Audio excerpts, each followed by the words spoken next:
comprometida ligada a cromosoma X. Entonces, el concepto de esto es una enfermedad clonal también de la célula madre hematopoyética. ¿Y qué es lo que tengo aquí? Una mutación somática. No sé si se acuerdan que hay dos tipos de mutación, las mutaciones somáticas y las mutaciones de las líneas germinales. Las mutaciones de las líneas germinales se heredan y las somáticas no, son las que le pasan a las células después de que uno nace, ¿no? Entonces esta mutación somática es del gen del fosfatidilinositol, fosfatidilinositol-glucano A, que está en el brazo corto del cromosoma X. ¿Y qué es lo que significa eso en traducción? Pues nada, ese fosfatidilinositol es una proteína de anclaje de la membrana del glóbulo rojo. De anclaje, ¿y qué significa eso? Que el anclaje es para qué? Para ciertos clústeres de diferenciación que evitan que el complemento detecte el glóbulo rojo como algo que hay que destruir, ¿sí? Ustedes ya vieron el sistema de complemento, ¿no? Una vía alterna, otra. Entonces, el sistema de complemento se encarga cuando yo tengo una vacunación, un traumatismo, un embarazo, una infección, todo eso de activarse para destruir, ¿no? Para hacer la lisis de membrana, que es lo que al final ocurre, la lisis de membrana, de lo que sea que te está atacando. Entonces, todas las células son susceptibles al sistema de complemento, pero se salvan porque tienen clústeres de diferenciación que le indican al complemento, oye, no te metas con esta célula. Entonces, el glóbulo rojo tiene dos clústeres de diferenciación que hacen que el complemento no lise el glóbulo rojo. Número uno es el inhibidor de lisis reactiva de membrana, o CD59, y el factor acelerador de la degradación del complemento. O sea, la misma palabra dice. Uno aumenta la aceleración de la degradación del complemento una vez activado, y la otra inhibe esa lisis de membrana en el glóbulo rojo. El hecho de que no esté el gen TIC-A lo que hace es que no haya la proteína de anclaje que retiene estos dos clústeres de diferenciación. Por lo tanto, la membrana del glóbulo rojo no tiene ni por ahí esperanza de sobrevivir el ataque combinado de la lisis de membrana activada por completo. Entonces hay una tormenta que destruye al final, hace lisis de los eritrocitos, activa plaquetas, la hemólisis, y se activa en los neutrófilos, el sistema mononuclear Fauci. ¿Cómo es eso de que se activan las plaquetas? Porque una vez que yo causo lisis de membrana del glóbulo rojo, yo libero, ¿sí?, hemoglobina. Cuando libero hemoglobina, yo voy a disminuir la cantidad disponible de óxido nítrico. Cuando disminuyo la cantidad disponible de óxido nítrico, hay vasoconstricción y hay activación plaquetaria, y eso conduce a trombosis, que es una de las consecuencias de esta condición. Sí. Entonces, ya va a haber aquí hemólisis intravascular, porque hay una hemólisis extravascular también, pero esta es intravascular crónica y un elevado riesgo de trombosis, la consecuencia de lo que acabo de explicar. Entonces, está bien asociada muchas veces a síndrome de falla medular, tanto congénita como adquirida. Es decir, que en una aplasia medular puedo tener una clona de hemoglobinuria paroxística nocturna. No les extrañe y no se confundan, porque sí puede existir. En el caso clínico, claro que lo voy a poner, que hay un paciente aquí en cara que tiene una clona HP, y usted me va a decir qué clona es y qué cosa, una vez que se lea el instrumento. Entonces, podemos detectar esos clones en la mitad, mire que no es un número despreciable. En la mitad de los casos de aplasia medular adquirida pueden encontrar clones de HTN. Es una enfermedad que es infrecuente y la edad mediana de diagnóstico 35 años. ¿Sí? Sus manifestaciones dependen del tamaño del clon, es decir, qué porcentaje de ese clon maligno está presente en la médula ósea, y del tipo de hematías, que el tipo de hematías lo vamos a ver hoy. Entonces, las manifestaciones clínicas derivan de estas tres cosas: la hemólisis intravascular, ya, los fenómenos trombóticos y las asociadas a la citopenia. Las asociadas a la hemólisis intravascular, todo esto, anemia, hemoglobinuria, o sea, el paciente amanece con una orina negra, oscura, color de la Coca-Cola, esa es hemoglobinuria. Ferropenia, porque una vez que tengo lisis de membrana eritrocitaria pierdo hemoglobina y entonces voy a perder hierro por ahí.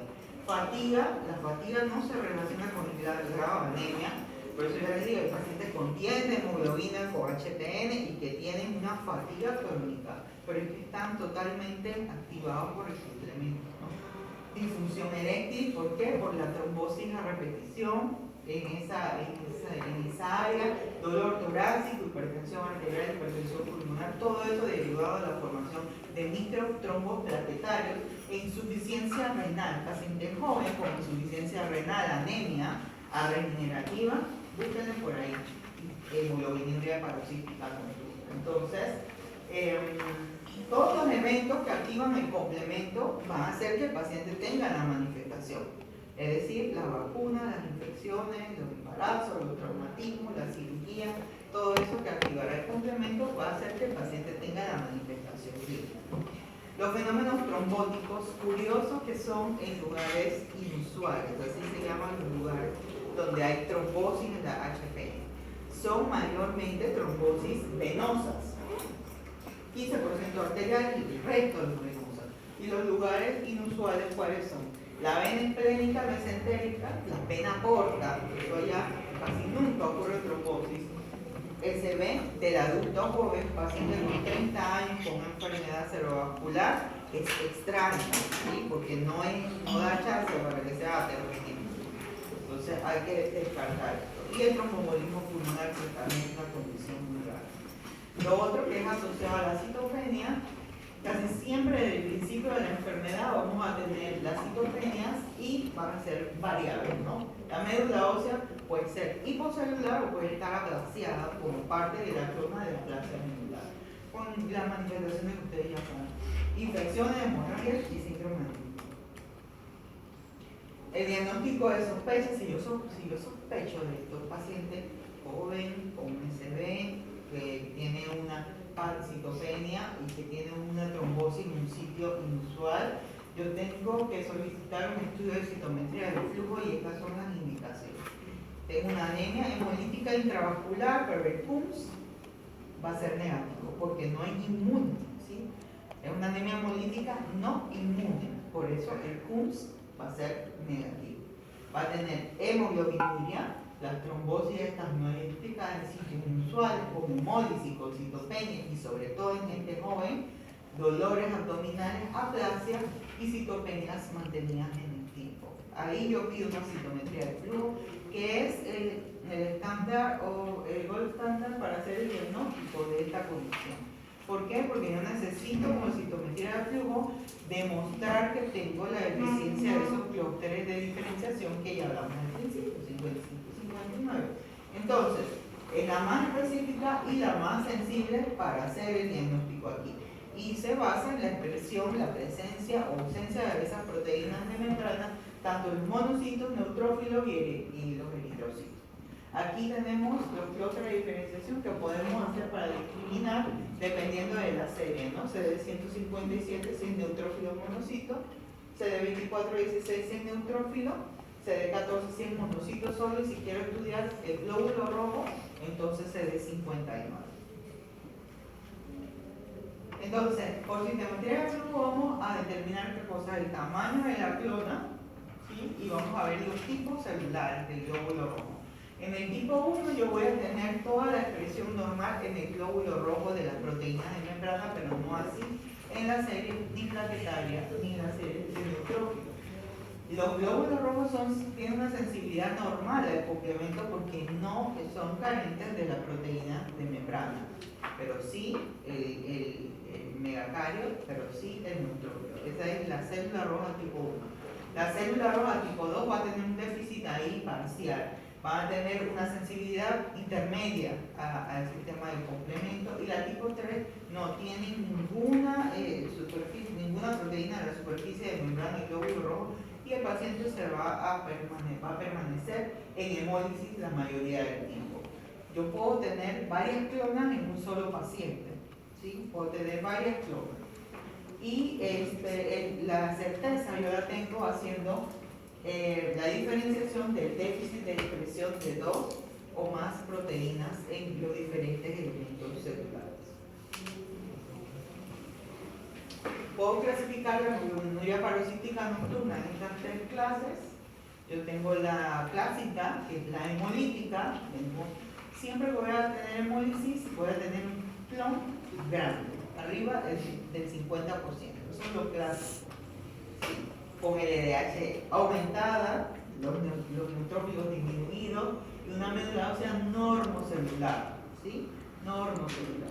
Ya cuando tengo aplasia medular más hemoglobina paroxística nocturna, que generalmente tiene un plom más pequeño, voy a ver la médula ósea hipocelular. Y tengo la hemoglobina que es intermedia, en donde solamente puedo identificarlo por citometría del flujo y no cumplen los otros criterios. El tratamiento específico con un anticuerpo monoclonal anti-CD5. Esto es una proteína del complemento, antiproteína del complemento, que lo que quiere es disminuir la sintomatología del paciente. Hay que recordar que solamente se puede utilizar en los pacientes que tienen hemólisis y que tengan uno o más síntomas de la condición. Se recomienda mucho para los pacientes que tienen insuficiencia renal crónica secundaria a la HPN y si existe hipertensión pulmonar. Recordar que si voy a poner este anticuerpo monoclonal, el paciente tiene que estar vacunado contra el meningococo y contra la influenza también, ¿no? Y tiene que recibir profilaxis antibiótica una vez que vaya a ser sometido a cualquier procedimiento quirúrgico, sobre todo. El tratamiento curativo, también el trasplante alogénico de médula ósea, y se indica el paciente cuando tiene insuficiencia medular grave, es decir, cuando tiene conteo de neutrófilos por debajo de 500 y su HPN es hemolítica, o sea, clásica, y no tiene respuesta al eculizumab. Entonces, ¿cómo es la evolución de este paciente? Generalmente lo pescamos con la trombosis o lo pescamos con los síntomas de insuficiencia medular, se puede permanecer estable mucho tiempo. Puede tener hemólisis, tener un periodo como que de luna de miel, el paciente no le pasa nada, sencillamente se va a Perú, sube el pichu y allá es que viene la hemólisis, cuando tiene el estrés y la activación del complejo. Entonces el paciente sobrevive básicamente de 10 a 20 años en tratamiento específico y el 25% de los pacientes fallecen secundarios a complicaciones de trombosis e infecciones graves. ¿Preguntas de esto aquí?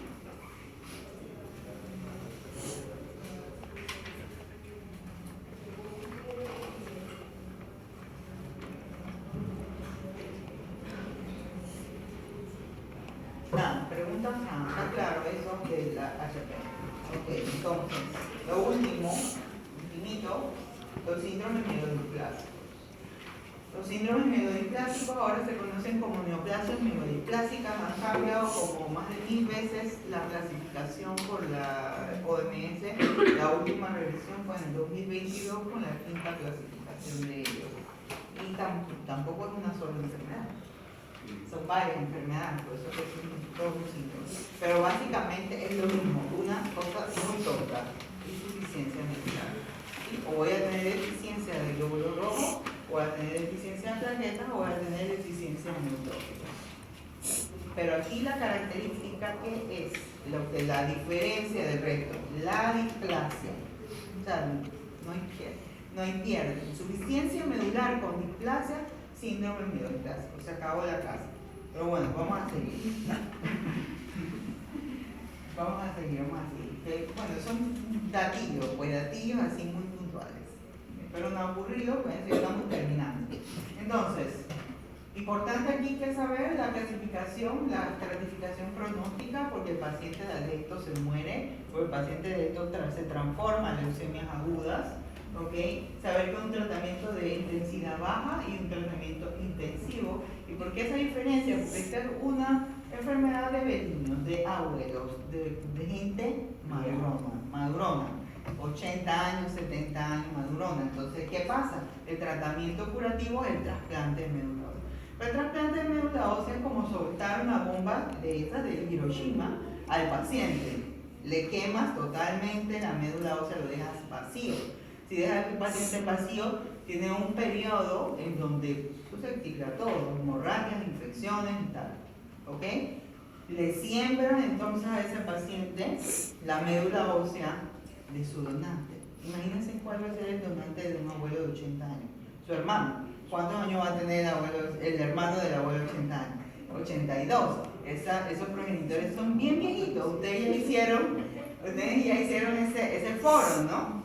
¿Ok? Ya hicieron ese foro. Los progenitores son así como, no son los ideales, ¿ok? No sirven. ¿Ah? No, están así, vamos, no son los mejores progenitores. Y se lo siembran a él. ¿Cuánto va a demorar ese abueliño en recuperar su función hematopoyética después que le has quemado por completo su centro medular? O sea, por eso es que hay un tratamiento de baja intensidad, porque el intensivo, la mayoría de los casos, los pacientes no son candidatos a recibirlo, a pesar de que el tratamiento progresa. Ese es el mensaje. Entonces tenemos otras medidas ahí como para sostener al paciente y las conclusiones. Entonces, trastorno clonal también de la médula ósea y son sus características principales. Características principales del síndrome meduloesplásico. Hematopoiesis ineficaz. ¿Qué significa eso? La médula ósea, dentro de la médula ósea hay hueso. ¿Qué significa eso? La médula ósea está trabajando para producir una plaqueta, para producir un glóbulo rojo, para producir un neutrófilo. Entonces, ninguno sirve porque son displásicos. Entonces, se acumula eso ahí adentro.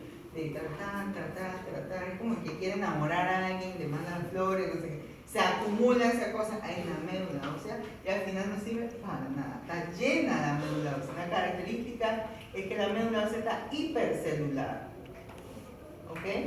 Una pregunta de examen. ¿Cómo está la médula? Eso va a ser un caso clínico, ¿no? Al final, hipercelular, no celular, hipocelular.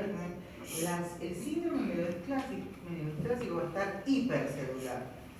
¿Por qué va a estar hipercelular? Porque hay una serie de mecanismos que se encargan de producir los progenitores hematopoyéticos, pero como hay displasia, ninguno funciona. No sirve para lo que se supone que sirve, ¿no? El megacario no sirve, no sale de la producción periférica. Se acumulan esos progenitores mal hechos dentro de la hematopoiesis ineficaz.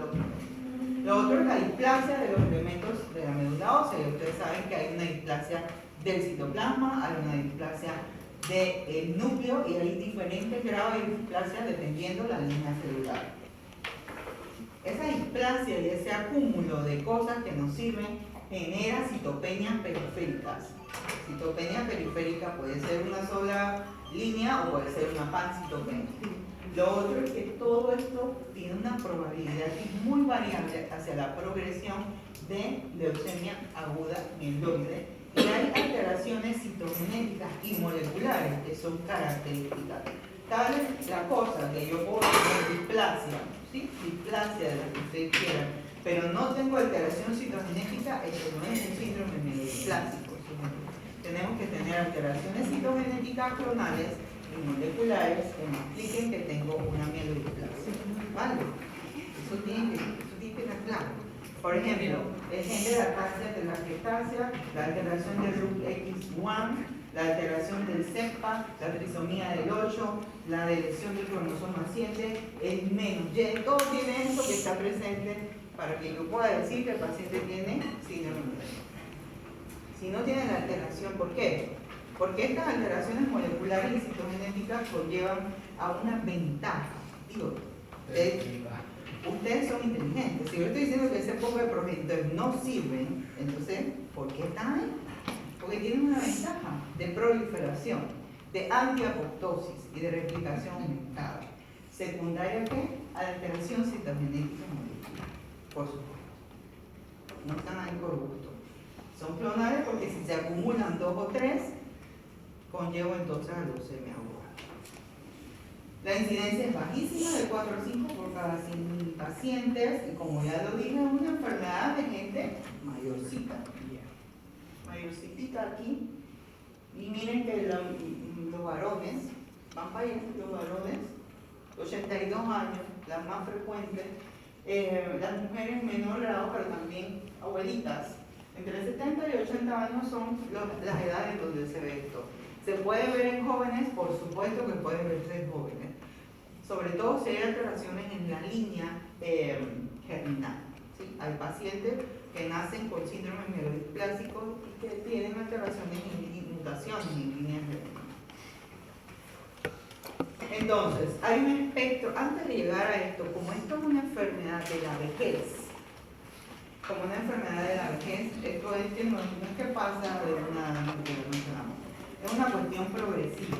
Se acumula porque el estrés, el cortisol elevado, las malas experiencias de la vida, sí, el trabajo duro, el sol, la exposición, el envejecimiento.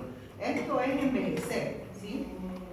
Que tus telomeros, o sea, ustedes deben comprender que todas esas células que se reproducen muy rápido, hay una cosa que se llama telómero, ¿verdad?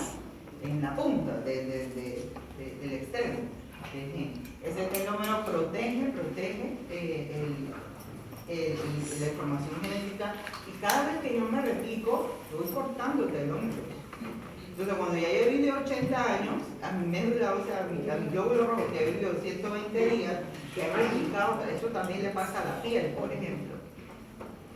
Ya entonces no tiene telómeros y entonces la afectación del material genético per se está expuesto a lo que sea, al cortisol elevado, a la inflamación, a la interleucina 6, al factor de necrosis tumoral alfa. Entonces una cosa que es progresiva y podemos encontrar estos desórdenes que son indolentes de la hematopoiesis en la población normal, apenas que cumple los 45 años, ¿sí? Podemos tener unas citopenias idiopáticas de significado indeterminado que caen en este espectro. No tenemos alteración somática, ni clonales, ni displasia, pero tenemos citopenia en la médula ósea. Hacemos un aspiradito y tenemos citopenia, no sabemos cuál es el potencial de esto, pero es una condición preexistente. Después vamos a la displasia idiopática de significado indeterminado. Entonces ya no tenemos la citopenia del paciente, pero tenemos displasia. Encontramos un aspiradito de alguien de 40 años y vemos que hay cariorexis, y vemos que hay megacarios unilobulados, por ejemplo, o megagenanos, eso es displasia. ¿Dónde va a comenzar la cosa a acumularse? Aquí, en una cosa que se llama citopenia clonal de pronóstico indeterminado, ¿no? No podemos determinar, pero todos los pacientes, generalmente arriba de los 50 años, hay 5% de la población que tiene esto, que potencialmente genera síndrome mielodisplásico. Y toda esta cosa clonal tiene que ver con estas alteraciones moleculares, ¿sí? Alteraciones de las transferasas, alteraciones de los genes supresores del tumor y los genes que tienen que ver con el splicing de los cromosomas.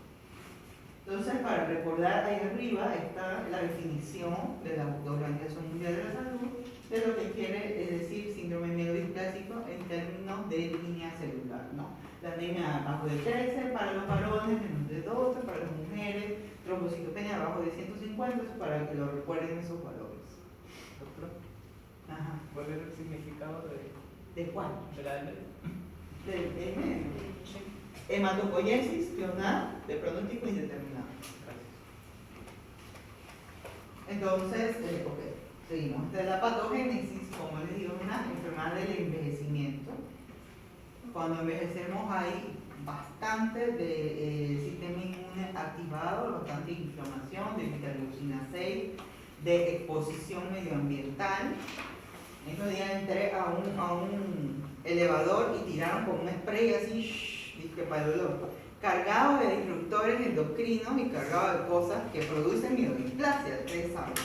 O esas cosas que se llegan por ahí para los mosquitos. Eso ustedes no saben qué es lo que tienen y ustedes lo inhalan y viene la mielodisplasia de los 80 años, porque es exposición ambiental.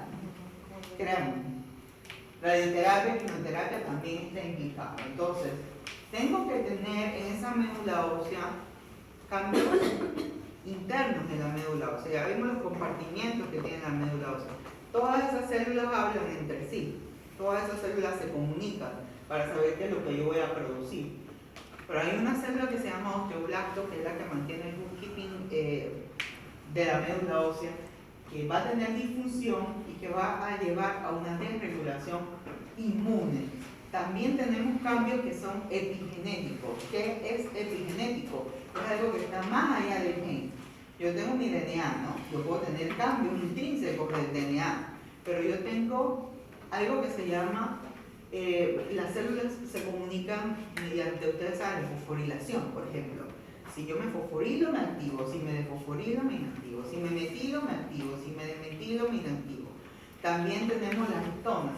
Todos esos cambios que se hacen para prender y apagar los genes son alteraciones epigenéticas. Están por arriba de lo que significa el ADN. También entonces hay mutaciones somáticas que son epigenéticas que conllevan alteración a la función del gen, que lo pueden encontrar acá. No es que va a venir todo ese montón de cosas, pero para que ustedes vean. Esplicosoma, receptores, represores de transcripción, genes que alteran la traducción de la señal. Todas estas son alteraciones epigenéticas que conllevan a amiloidplasia, o no funcionan bien. Generalmente tenemos la célula madre hematopoyética que está normalita, viene y algo aquí de esto la irrumpe, se acumulan entonces células de amiloidplasia. Generalmente es una clona de menos de 1%, cuando yo tengo 50 años, que al final cuando tengo 80, tengo todo el resto de los progenitores acumulados, conduciendo a la citopenia y provocando la evolución a una leucemia mieloide aguda.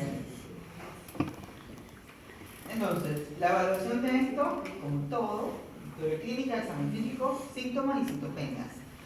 No hay un síndrome amiloidplásico que no tenga citopenia. Si no tiene citopenia, es uno de los estadios existentes, ¿no? Tenemos que tener la citopenia periférica. Prerequisitos. La citopenia tiene que ser estable. Estable significa más de 3 meses con la citopenia. Que tengo una anemia de una semana no es amiloidplasia. Que tengo una neutropenia de 2 días no es amiloidplasia. Tiene que ser estable. Por eso el médico que sabe de esto le dice al paciente: oiga, usted no se ha hecho otro hemograma, porque supuestamente todos los años tenemos que hacernos, supuestamente, como el que lleva el revisado al carro. Supuestamente debemos tener un hemograma anual, ¿no? De la evaluación del adulto normal. Señor, tráigame su hemograma para ver si esta hemoglobina de 8 usted la tenía el año pasado. O usted lo hizo antes, una cirugía. Así comparamos y vemos si la citopenia es estable. Y excluimos todos los otros posibles diagnósticos de citopenia que ya conocemos. Los decisivos: número 1, el paciente tiene que tener displasia. Número 2, tiene que tener presencia de células inmaduras o blásticas y un cariotipo que está asociado al síndrome mieloidplasia. ¿Sí?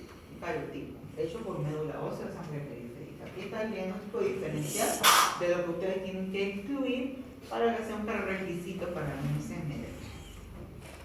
Laboratorios generales, que siempre vamos a pedir: el hemograma, el frotis. En el frotis que vamos a encontrar esa anemia macrocística, negativa, podemos encontrar hasta retis por ahí salidos de la médula ósea. La eritropoyetina sérica es importante también. Niveles de ácido fólico para ver si hay alguna cosa constructiva del paciente. La deficiencia de vitamina B12 y ácido fólico hace que la médula ósea tenga la misma cara que una amiloidplasia, ¿vale? Entonces primero yo pido mi ácido fólico, mi vitamina B12 para no quedar en pena después que hago la médula ósea. Es la misma cara. Lo mismo que encuentro aquí, la displasia de neutrófilos, voy a encontrarlo en vitamina B12 y ácido fólico. El cobre, casi nadie se acuerda que el cobre tiene que ver con la función normal del glóbulo rojo y con la función normal del neutrófilo, así que también se pide, por favor. Entonces, la ferritina, todo eso, la tiroides, la lactato hidrogenasa es importante para descartar que haya recambio celular aumentado. Entonces, hacemos el aspirado y la biopsia. Aspirado y biopsia, las dos cositas juntas. Para ver el aspirado vamos a ver morfología y la biopsia vamos a ver arquitectura de la médula ósea, ¿no? Además de eso, no solamente vamos a ver esa morfología, tenemos que ver estudios especiales, citogenética, que ya lo vimos en la clase anterior, tenemos que pedirlo, el cariotipo, tenemos que pedirlo, porque de eso depende el riesgo del paciente de progresar y de morirse, del cariotipo. Entonces hay que pedir citogenética. citometría de flujo, porque ahí vamos a ver si la neoplasia en verdad es una mielodisplasia. ¿Qué vamos a encontrar en la mielodisplasia? Vamos a encontrar una progresión de los estadios madurativos, sobre todo en la serie granulopoyética, con citometría de flujo y SAFISH y Net Generation. Net Generation para hacer las alteraciones moleculares que ya se describieron. Entonces, Yo tengo una pregunta. En la mielodisplasia también se puede encontrar ese patrón parcial del que hablaba antes. sí, Que por eso. también se compone. Así vamos, por arriba y otro. Entonces, ok, esto de las mutaciones en línea germinal, ya vemos que las líneas germinativas son aquellas que se heredan de padres a hijos, son heredadas, ok. Las mutaciones en líneas somáticas son las que van adquiridas después. Entonces, ¿por qué tenemos que estudiar mutaciones en línea germinal? Porque el tratamiento es el trasplante de médula ósea. Entonces, si yo voy a trasplantar a mi receptor de uno de sus hermanos, yo tengo que descartar que ese hermano tenga mielodisplasia y que tenga una alteración en línea germinal que es heredada. Estas son las alteraciones, las mutaciones somáticas en la línea germinal. Línea germinal, si mi donante tiene alguna mutación de eso, no va a servir el trasplante de médula ósea. En 2 años vamos a quedar lo mismo, ¿sí? Y un trasplante es una cuestión que además de cara laboriosa es mortal, y lo que yo hago es traslocar una enfermedad por otra. Trasloco una enfermedad potencialmente grave por una enfermedad que es crónica pero que es molestosa, que es la enfermedad de injerto contra el receptor. Entonces yo no voy a hacer un donante gata-2 para un paciente que tiene mielodisplasia, ¿no? A los 2 años el paciente va a tener 0 de glóbulo rojo.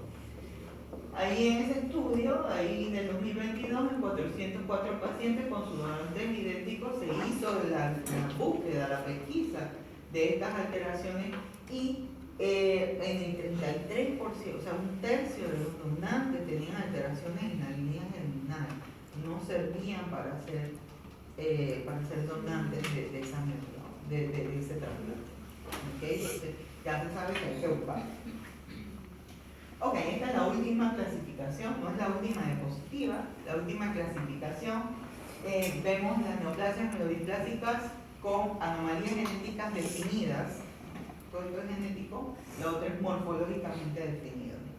Las que tienen anomalías genéticas son aquellas que tienen presencia de blastos, las alteraciones del splicing, del factor de splicing B1 y las alteraciones de TP53. TP53, vamos a hablar bastante de estas cosas. A partir de este punto puede ser que no entendamos el concepto, me detienen, ¿no? Porque esta cosa es muy molecular y todo lo que viene es clonal y todo lo que viene es maligno, así que todo viene de esas cosas. Entonces tenemos inactivación bialélica de TP53, que es un gen supresor de tumores, ¿sí? Un gen supresor de tumores. Son 3 entonces las condiciones clínicas que son anomalías genéticas definidas de la mielodisplasia. Uno, cuando perdemos el brazo corto 5Q, la otra cuando tenemos mutación del factor de splicing B1 y la otra de inactivación bialélica del gen supresor tumoral TP53. Debe ser bialélica, acuérdense que tenemos un par de todos los genes, tienen que estar inactivados ambos. La que es morfológicamente definida se define como si tenemos blastos o no. Después podemos tener pocos blastos, que es menos del 5% en médula ósea. Atención que aquí tenemos 2 condiciones, en médula y en sangre periférica. O sea que no se dejen engañar aquí en este caso clínico, porque puedo preguntar por médula o puedo preguntar por sangre periférica. Tenemos la neoplasia mielodisplástica hipoplásica. Ya les dije que lo común es que eso esté hipercelular, pero hay una característica, una entidad en donde hay trastorno autoinmune que ataca también el progenitor y la médula está vacía. Eso pasa en un 100% de todos los casos. Y aquella que tiene incremento de blastos es la tipo 1, tipo 2 y la que tiene fibrosis. Tipo 1 de 5 a 9, tipo 2 de 10 a 19, o con presencia de bastones de agua. Los bastones de Auer-Roth, siempre que estén presentes, es un exceso de blasto tipo 2. tiene un incremento del gasto, a pesar de que ustedes no vean el porcentaje. Vale, si yo digo que esto tiene cuerpo de agua y tengo aquí un 7%, ya cae en incremento del gasto tipo. Entonces la estratificación depende de la clínica y depende del contexto molecular. ¿Okay? En lo clínico tenemos que ver el estado funcional del paciente, del abuelito, su comorbilidad, la citopenia, si tiene o no, la ferritina. ¿Sí? Un paciente que tiene una ferritina muy alta es muy mórbido, está muy inflamado, es un trasplante que no va bien. El porcentaje de los lácteos y su citogenética. Y a nivel molecular tenemos que ver el acúmulo de mutaciones de ese paciente. Tenemos esta estratificación pronóstica, que es el IPSS. Depende, yo asigno un punto por cada una de las condiciones que veo, ¿no? Aquí está la citogenética que podemos encontrar en la neoplasia mieloidiplásica. Buen pronóstico, citogenética normal, pérdida de Y, de elección del 5, de elección del 20. Intermedia, trisomía del 8, doble anomalía. Y las pobres son aquellas que tienen cariotipos complejos, que quiere decir más de 3 anomalías citogenéticas o anomalías en el cromosoma 7. Entonces, es por Dios que nadie va a preguntarle cuál es el IPSS del paciente con esos puntos, porque nadie va a traer esta tabla grabada en la mente, pero sí necesito que se aprendan la citogenética buena, intermedia y pobre. Ok, van a ver muchas estas gráficas de ahora en adelante, son gráficas de Kaplan-Meier, es el método, son curvas de supervivencia. Y con eso el hematólogo habla de estas curvas para decir qué es lo que sirve, qué es lo que no sirve, qué es lo que progresa, qué es lo que no progresa, y para validar las diferentes técnicas de pronóstico. Aquí en esta curva de supervivencia yo tengo aquí la primera, la sobrevida media según el IPSS, según el puntaje. Y la otra, la evolución a la leucemia mieloide aguda.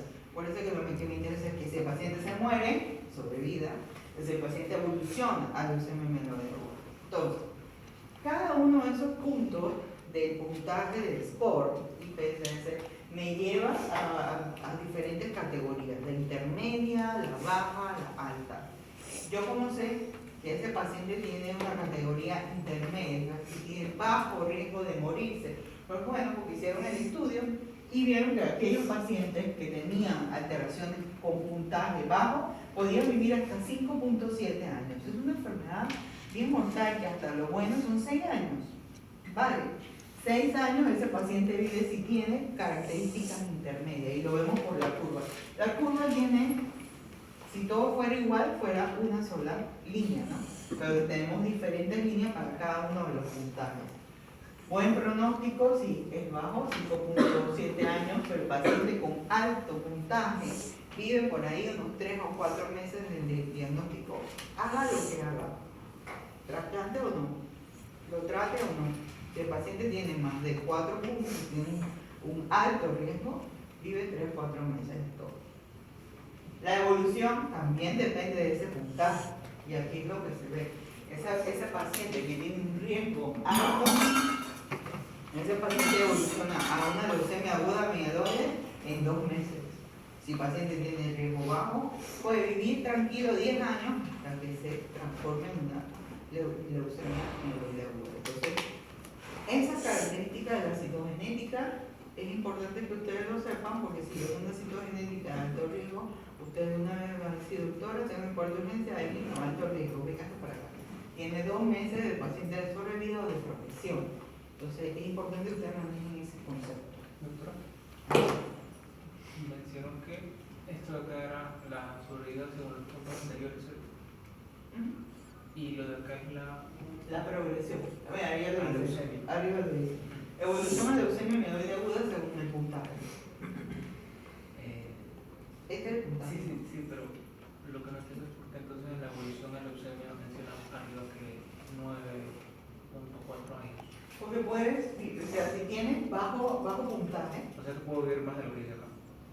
es que es inversamente proporcional. Sobrevida y evolución. Una cosa es que son diferentes cosas. ¿No? ¿Cuánto vas a vivir con el diagnóstico? Y la otra es cuánto vas a vivir siguiendo ese tu diagnóstico, no transformándote a la forma más grave. Sí, esta es la transformación a la leucemia amiloide aguda. Por eso que si el paciente tiene 70 años y si tiene un puntaje muy alto, ese paciente le toca trasplante.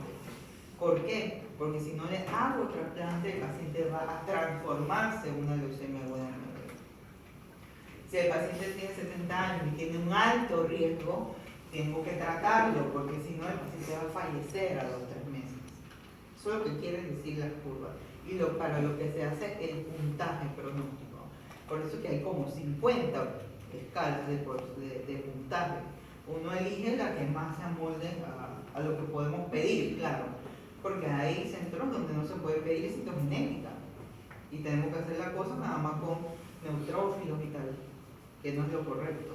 O tenemos que ver las cuestiones moleculares. Miren, este es otro, este es el revisado. Esta es la versión pro del anterior. ¿Sí? En esta versión acá tenemos más alteraciones. Estas no se aprendan porque son. Tenemos más alteraciones. El panel que se utiliza aquí tiene mucho más alteraciones citogenéticas y es por FISH, que es una técnica laboriosa, cara y demora 15 días, ¿de acuerdo? Que lo vimos la vez pasada. El paciente no tiene 15 días. No tiene 15 días. El doctor empezaba a bombardear a ese señor como sea. Entonces tenemos otra escala. Y miren, ustedes aquí sí tenemos un índice de riesgo muy bajo, con un puntaje de menos de 1.5. Su supervivencia es de 8 años y no progresa a leucemia amiloide aguda. Pero si es muy alto, más de 6 puntos, el paciente no tiene nada de tiempo. Eso es lo que quiere decir esto. Son validaciones del estudio anterior, del impacto entre los grupos. Miren, esto es el impacto de hacer o no hacer un trasplante a un paciente que lo requiere. Un paciente que lo requiere porque tiene un alto riesgo. ¿Ok? ¿Y qué es lo que me dicen el paciente? Se haga o no se haga trasplante, su supervivencia de enfermedad no pasa los 20 meses. Ok, esta es una tabla que lo que muestra son las alteraciones moleculares. Entre más alteraciones moleculares tenga el paciente, su estado de superviviente libre de leucemia es menor. Por ejemplo, en gris, que tiene 0 mutación. En amarillo tiene 1 mutación. En verde tiene 2 mutaciones. Se comportan igual. ¿Sí? Se comportan igual en el tiempo. La progresión es similar hacia una leucemia aguda amiloide. Pero si tienes 6, tu progresión en meses son 20 meses.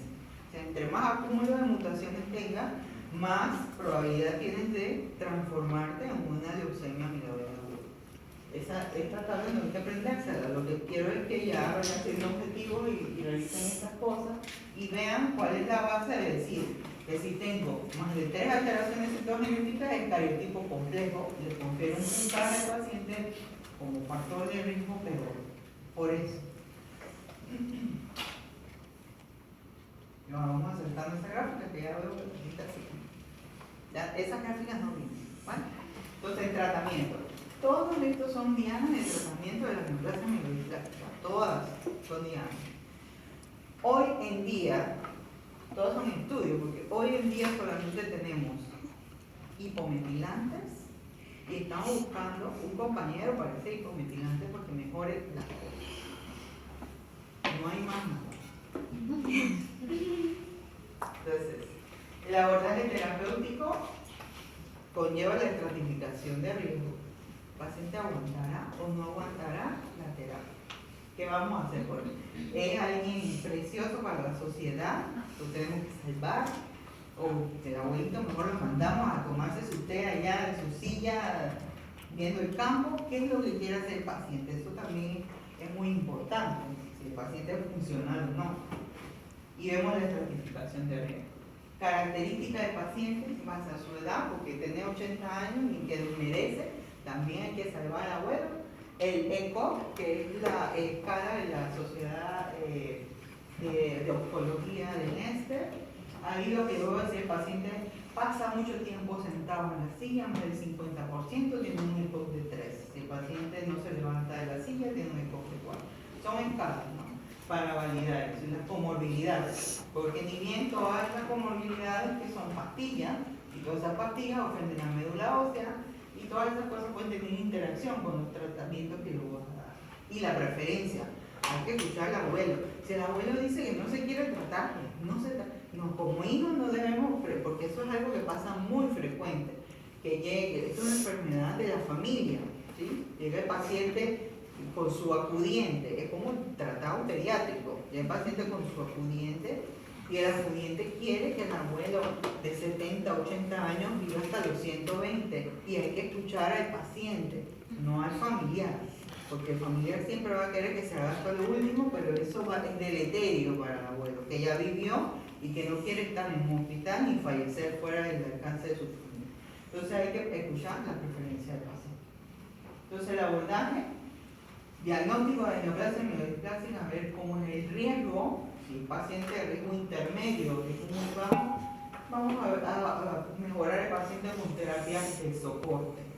Lo que queremos es la mejoría hematológica, periférica, es como un parcheo, ¿no? Como nada más retocar al paciente que no tenga anemia, ni síndrome anémico, que no tenga trombocitopenia, ni diátesis hemorrágica. Mejoría hematológica es lo que queremos. Si es de alto riesgo, lo que yo quiero es alterar el curso de la enfermedad. Alterar el curso de la enfermedad, ¿cómo? Disminuyendo la mortalidad y disminuyendo el estado de progresión a una leucemia aguda mieloide. En todos los casos tenemos que dar terapias de soporte, sea de alto riesgo o bajo riesgo.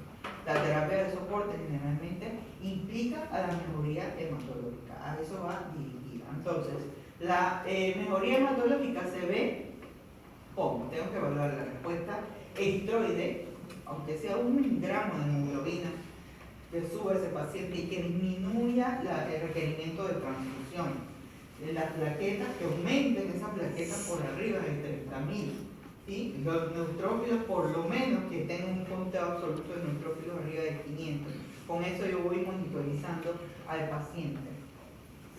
Para alterar la historia natural de la enfermedad, entonces yo tengo que utilizar o agentes hipometilantes o hacer un trasplante a algún tipo de médula ósea o apolidémico. Aquí entonces tenemos varios grados de respuesta, que puede ser una remisión completa o parcial, ¿sí? O respuesta medular específica. Ahí están las definiciones. Entonces, el manejo de la anemia sintomática en ese paciente, tengo que evaluar algo que se llama eritropoyetina, que es una hormona. La eritropoyetina se utiliza en pacientes de bajo riesgo, todos de bajo riesgo, y las mejores respuestas son allí, cuando tenemos esos niveles de eritropoyetina por debajo de 500. No puedo poner eritropoyetina si no he medido la eritropoyetina, ¿ok? Tengo que medirla porque la respuesta se da con los pacientes que tienen menos de 500 y que tienen menos blastos. Recuérdense que la eritropoyetina también está implicada en la generación de neoplasias mieloides porque es una hormona que estimula la producción de hematopoiesis a nivel de la serie roja. Aquí están las dosis y ojo, el tratamiento tiene que extenderse más allá de lo esperado de la respuesta. La respuesta no ocurre inmediatamente, tiene que pasar 1 mes y medio, 2 meses para yo ver aumento de hemoglobina. Y ese aumento de hemoglobina no es hemoglobina normal, es 1.5 arriba de la basal. Si el paciente es refractario a la eritropoyetina, puedo utilizar otra molécula que se llama lupatercept. Este lupatercept ha demostrado que es eficaz, hay diferencias significativas y el paciente logra independencia transfusional una vez instaurado el tratamiento. Hay otras terapias como la lenalidomida, utilizar adgan, ciclosporina y los hipometilantes. De todo esto, el hipometilante es el que ha cambiado la cara al curso de la enfermedad de una manera que es mucho más tangible. Entonces, vean aquí, por ejemplo, con lenalidomida, que es pues un fármaco inhibidor un fármaco inmunomodulador, tiene esa tendencia de aumentar 1.5 gramos de hemoglobina en pacientes que sobre todo tienen delección del 5Q. El tratamiento de delección en síndrome mielodiplásico con delección del 5Q es la lenalidomida. Los agentes licometilantes, como ya les dije, todos estos genes, todas las células se comunican con cambios de transcripción que son epigenéticos. Y uno de esos cambios es la metilación, ¿sí?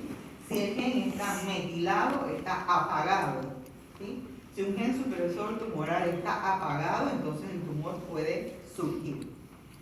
Entonces el lipometilante lo que viene a quitar es ese metilo que tiene ese gen apagado para que entonces arranque el hematopoiesis. Esto aquí es la transcripción del espacio promotor de un gen cualquiera. Este es el gen.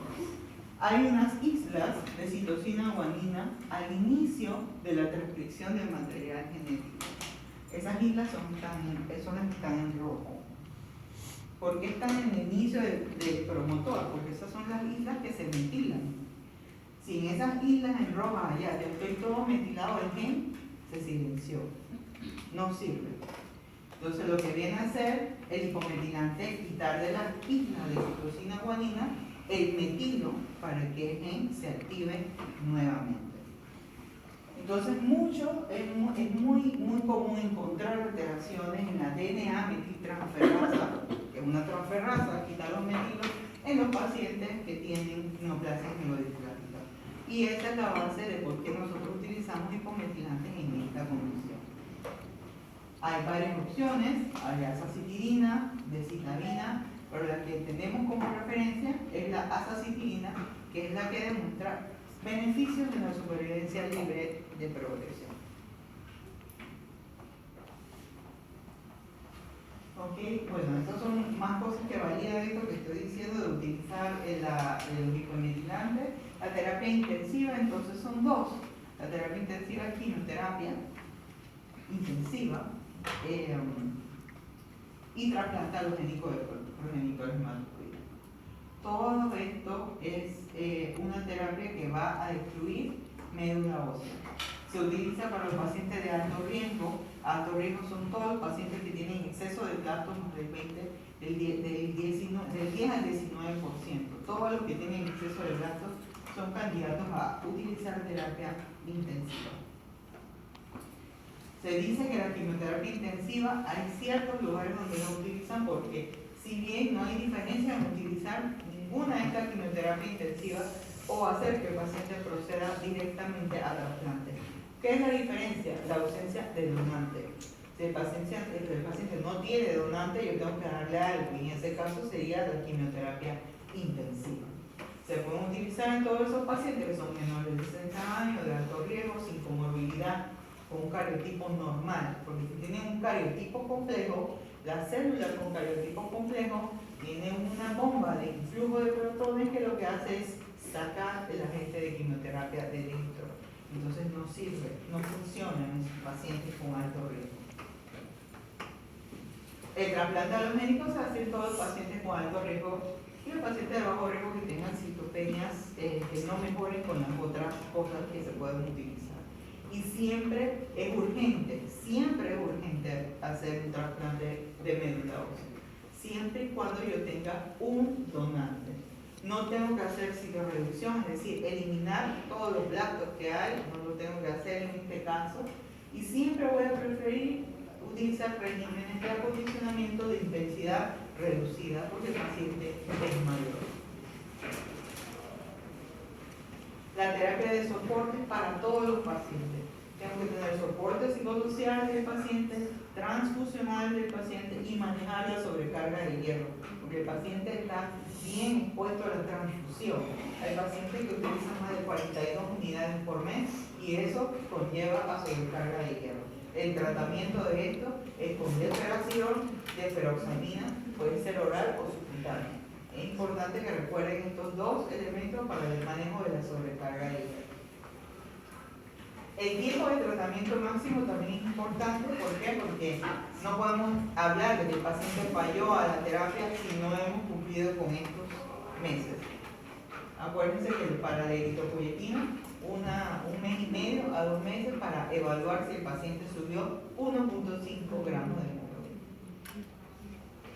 Bueno, y las conclusiones y terminamos.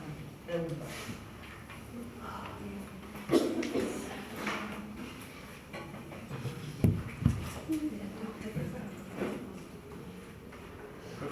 para el tercer examen.